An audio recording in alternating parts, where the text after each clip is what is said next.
आज श्रावण मासर द्वितीय सोमवार देवदेव महादेव को जलाभिषेक करने सकाळु सकाळु राज्यर प्रमुख शैवपीठ में श्रद्धालुंकर भिड़ देखा मिली।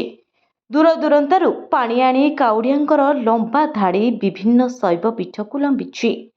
अनेक श्रद्धालु पानी भार उठाई माइल माइल बाट चली शिव को जल लगी करने को बाहरी। श्रावण मासरे देवदेव महादेव को जल लगी कले मानसिक पूरण हुए बोली विश्वास रही। सेथिपाई मासक पूर्वर जल लगी करने को जाउतबा काउड़िया रीतिनीति पालन करिथांती। श्रावण मास सारा प्रतिटी सोमवार विभिन्न नदी जल संग्रह करी खाली पादरे बाहुंगा बोही पादरे चली चली निष्ठार सह शैवपीठ को आनी भोला बाबा को जल लगी करिथांती। तेबे एने विभिन्न नदीघाट और तीर्थस्थली गुड़िकरे कड़ा सुरक्षा बंदोबस्त करा जायछि। श्रृंखलित दर्शन पाई मध्य शैवपीठ गुड़िकरे पुलिस प्रशासन पक्षरु मध्य सुरक्षा व्यवस्था कड़ाकड़ी करा जायछि।